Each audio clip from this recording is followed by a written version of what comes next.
A teenage girl, on drugs, marrying an older, powerful man. That's how Kim Kardashian's love story starts.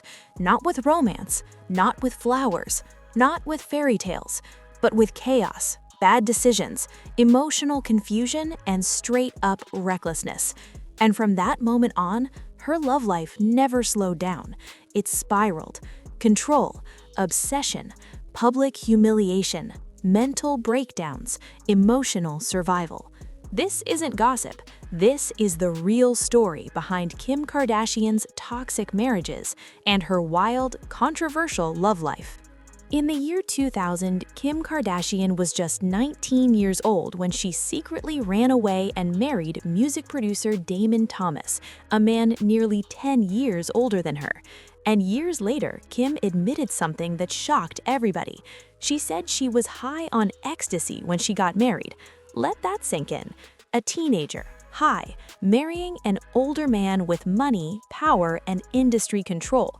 That's not love. That's emotional confusion mixed with vulnerability and pressure. At first, the relationship looked glamorous.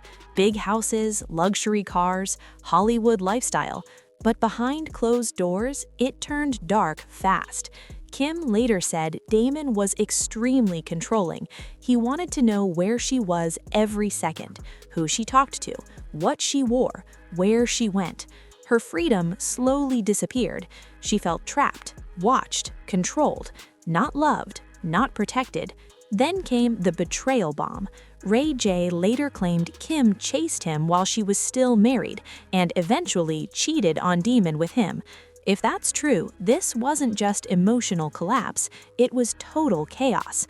That marriage ended in screaming fights, emotional destruction, accusations, and serious psychological damage. By the time Kim walked out, she wasn't just divorced, she was mentally scarred. And that trauma didn't disappear, it followed her into every relationship after that. Kim met Ray J while working for his sister, singer Brandy. Attraction hit instantly. The chemistry was crazy. The tension was obvious. And according to Ray J himself, things turned sexual very fast. He later said Kim left her husband for him. That alone tells you how intense this situation got. But their relationship wasn't cute. It was toxic as hell.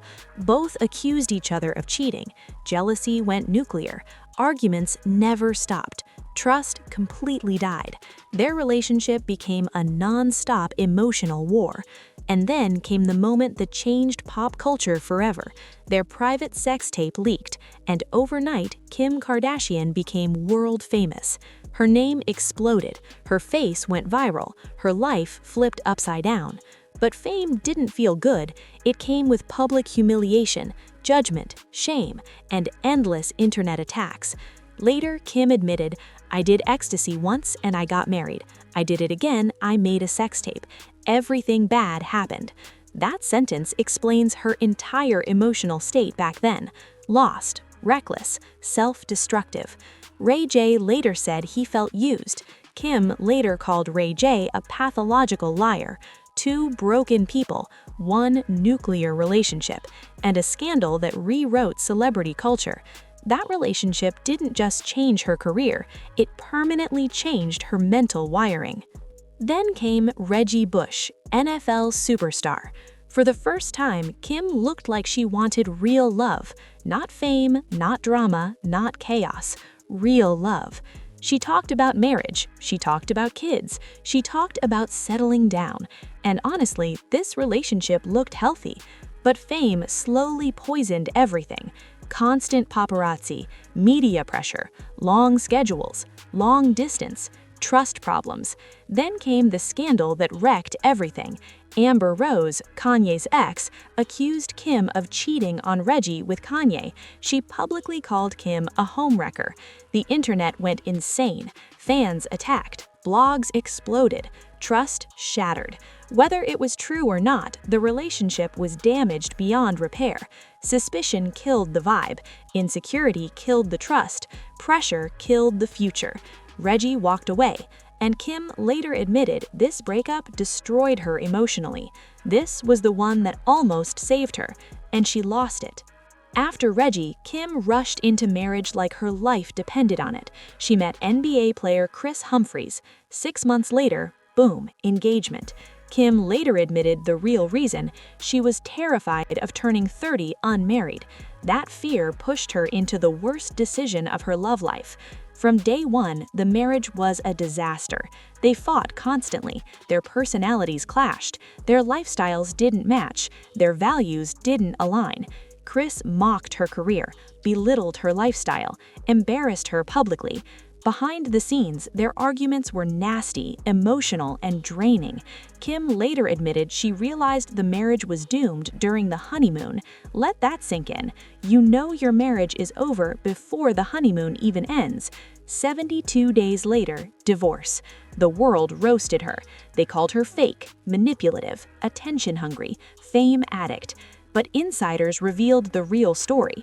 This marriage wasn't fake. It was emotionally violent, mentally exhausting, and psychologically intolerable. Two people who should have never married, trapped inside a global spotlight. Not a stunt, a full-blown emotional disaster. Then came Kanye West. This wasn't just a relationship. This was a cultural earthquake. Kanye transformed Kim's image, turned her into a fashion icon, elevated her into global luxury status, built her empire, from reality star to billionaire mogul. But behind the glam was absolute emotional chaos. Kim later admitted she never knew what version of Kanye she'd wake up to. One day, creative genius. Next day, emotional meltdown. Public rants, social media explosions, family attacks, mental breakdowns. Kim said she didn't feel emotionally safe, sometimes not even financially safe. During Kanye's episodes, he gave away luxury cars, made impulsive financial decisions, and publicly attacked her family. She became his caretaker, his crisis manager, his emotional shield, all while raising 4 children. Eventually, the pressure crushed her. She wasn't living, she was surviving.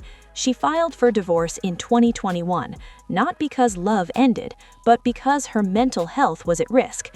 Later, Kim admitted the marriage had become toxic. This relationship built her empire, but nearly destroyed her sanity. After Kanye, Kim didn't heal, she escaped. Pete Davidson entered the picture. Younger, funny, carefree, zero pressure. For a moment, Kim looked genuinely happy. Roller coasters, matching pajamas, public affection, laughing again. It felt like freedom, but reality hit fast. Different worlds, different maturity, different emotional needs. This wasn't long-term love. It was emotional therapy.